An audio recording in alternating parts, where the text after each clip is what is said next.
What's good, you marks? This is NWO Kai with another video. So this episode of AEW Dynamite, on a side note, was a great episode in my opinion.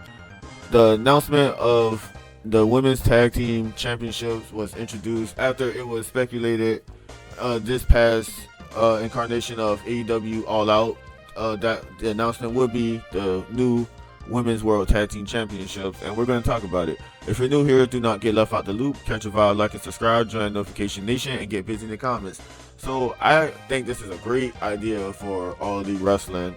For starters, I didn't expect them to have the women's titles look exactly kind of sort of identical to the men's. I thought they would probably introduce a completely new design. From what I saw, like the crowd, they were excited initially for the titles, but then when they unveiled them, they was like, yeah, we got them, but they ain't looking, but we got the women's tag team titles.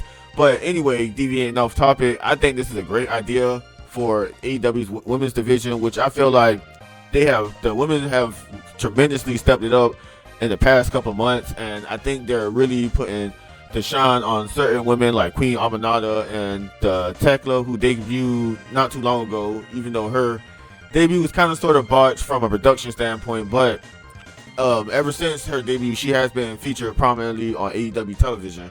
But yeah, there has been a drastic improvement of the women's division, and also shout out to Chris Statlander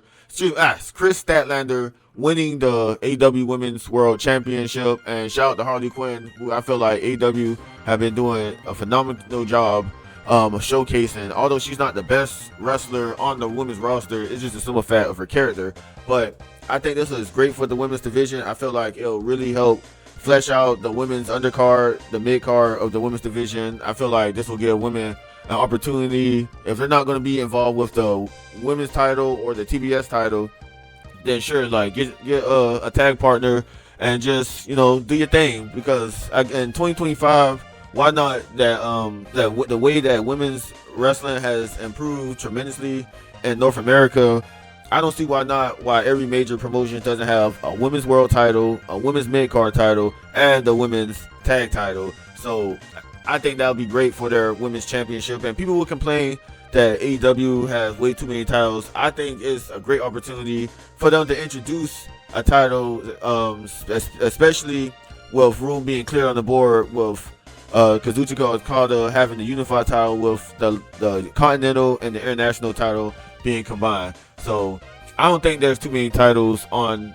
All Elite Wrestling television at the moment for them to introduce this title. And you never know, AEW might book this the women's tag titles a lot better than WWE's women's tag titles. I'm just speculating, but I think these titles will go well on Collision to have a nice little fun women's tag bout every other week on Collision. I think that would be great. I think it'll do great for, like I said, all the women's wrestling. It'll be great to flesh out the women's roster a lot better. It'll be great to have women that aren't doing things for them not to get lost in the shuffle to be in the women's division. As for example, like look what we have with Charlotte Flair and Alexa Bliss going on, them being tag team champions right now. Like honestly, like I think that's great for Charlotte's career, and she having her a nice little redemption arc. But anyway, I'm going to end the video with that. What do you guys think of the newly Christian AEW women's tag team titles? I think we are in for a treat, and AEW, like, do good with these titles. But get in the comment box with that. I'm in the video with that. That is all, folks.